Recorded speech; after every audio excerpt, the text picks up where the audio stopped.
আজকে তোমাদের যেটা শোনাবো সেটা হলো বাঁশবাগানের আত্মার একটা কথা। শ্রীরামপুরের পাশে একটা পুরনো বাঁশবাগান আছে। লোকজন একে শুধু পুরনো গ্যারেজ বলে ডাকে। অনেক বছর আগে এখানে রাতের শিফটে বাস দাঁড়ায়। এখন জায়গাটা অর্ধেক জঙ্গল, অর্ধেক ভাঙা লোহার কাঠামো। 5 বছর আগে এক ঝড়ের রাতে সেখানে একজনকে মেরে ফেলা হয়েছিল। নাম ছিল রফিক। সে ছিল বাস হেল্পার। সেদিন রাতে নাকি বাসের টাকা হিসাব নিয়ে ড্রাইভারের সঙ্গে ঝামেলা হয়েছিল। ঝগড়ায় ধাক্কাধাক্কি, তারপর একটা লোহার রড। সকালে রফিকের লাশ পাওয়া যায় একটা ভাঙা বাসের নিচে। মাথা থেতলে গেছিল। পুলিশ কেস হয়েছিল, কিন্তু প্রমাণের অভাবে কেউ শাস্তি পায়নি। ধীরে ধীরে সব চুপ হয়ে যায়, কিন্তু বাগানটা চুপ থাকেনি। বাগানের প্রথম ঘটনা যেটা ঘটেছিল, রাতে গার্ড সবজি কাটতে একদিন বলে উঠলেন যে রাত 2টার সময় তিনি স্পষ্ট শুনেছেন কেউ বাসের গায়ে টোকা দিচ্ছে, টক টক টক। তিনি ভেবেছিলেন ছেলেপুলে ঢুকেছে। টর্চ নিয়ে এগোতেই দেখলেন সব ফাঁকা, কিন্তু একটা জিনিস অদ্ভুত ছিল। একটা বাসের জানালার ভেতর থেকে হাতের ছাপ, যেন কেউ কাছে ভেজা হাত রেখে চাপ দিয়েছে। সেই বাসটা ছিল ঠিক যেটার নিচে রফিকের লাশ পাওয়া গেছে। দ্বিতীয় ঘটনা, 1 মাস পর নতুন এক ড্রাইভারের নাম বিজয়। সেই এসব গল্প বিশ্বাস করতে না। এক রাতে বাস রেখে চাবি জমা দিয়ে বেরোতে যাবে, হঠাৎ শুনল তার নিজের বাসের ইঞ্জিন স্টার্ট হচ্ছে। সে দৌড়ে গেল, ইঞ্জিন বন্ধ। চাবিটার পকেটে। সে পিছনে ঘুরতেই দেখলো বাসের কাছে কেউ বসে আছে। অন্ধকারে শুধু একটা ছায়া মাত্র। মাথাটা একটু কাত হয়ে, চোখ দুটো কেমন যেন জ্বলছে। বিজয় চিৎকার করে দৌড় দেয়।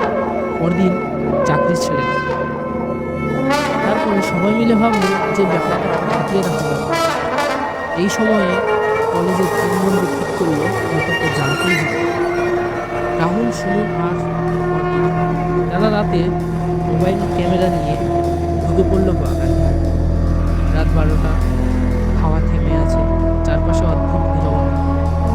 রাহুল বলল, সব বানানো গল্প, কিছুই হবে না। ঠিক তখনই একটা শব্দ, টক টক টক। ওরা শব্দের দিকে এগোলো। একটা ভাঙা বাস দরজা হাত খোলা, ভেতরে কালো অন্ধকার। সুমন টর্চ জ্বালতেই দেখা গেল সিটের ওপর কাদা মাখা পায়ের ছাপ, একদম ভেতর থেকে দরজার দিকে এসছে। অর্পিতা ফিসফিস করে বলল, কেউ আমাদের দেখছে। হঠাৎ বাসের দরজা জোরে বন্ধ হয়ে গেল। তিনজনের গা ঠান্ডা হয়ে গেল। ভেতর থেকে একটা কণ্ঠস্বর শোনা, আমাকে মেরেছে, ওরা আমাকে মেরেছে। গলা ভারী, ভাঙা যেন রক্তের মোটা। আত্মার দাবি। রাহুল কাঁপা গলায় বলল, কে কে তোমাকে মেরেছে? এক মুহূর্ত নীরবতা। তারপরে বাসের কাছে নিচে লেখা ফুটে উঠল কুয়াশার মতো ভেজা দাগে, ড্রাইভার, টাকা। অর্পিতা চিৎকার করে কাঁদতে লাগলো। হঠাৎ বাসের ভিতর একটা ছায়া দাঁড়িয়ে উঠল।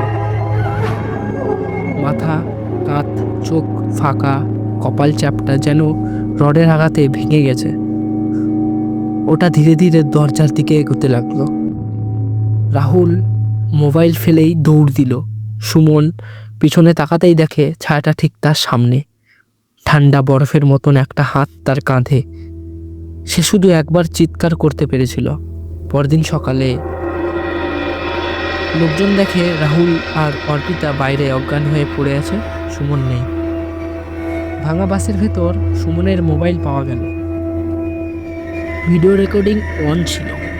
ভিডিওতে দেখা গেল শেষ কয়েক সেকেন্ড ক্যামেরা কাঁপছে, তারপর স্পষ্ট একটা থ্যাতলানো কপাল, ফাঁকা চোখ আর একটা কথা, সত্য জানলে বাঁচবে না।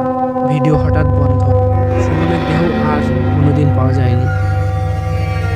কয়েকদিন পর পুরনো কেস আবার খোলা হয়। পুলিশ খুঁজে পায় ড্রাইভার সত্যি টাকার জন্য রফিককে মেরেছিল। প্রমাণ লুকোতে লাশ বাসের নিচে ঢুকিয়ে দিয়েছিল। ড্রাইভারটাকে গ্রেপ্তার করা হয়। তারপর থেকে বাঁশবাগানে আর কোনো শব্দ শোনা যায়নি, কিন্তু মাঝে মাঝে কুয়াশার রাতে কেউ কেউ বলে একটা ভাঙা বাসের কাছে এখনো হাতের ছাপ দেখা যায়। আর যদি খুব মন দিয়ে শোনা যায়, টক টক টক। এভাবেই শফিকের আত্মা শান্ত পেয়েছে। গল্পটা কেমন লাগলো অবশ্যই কমেন্টে জানাবেন।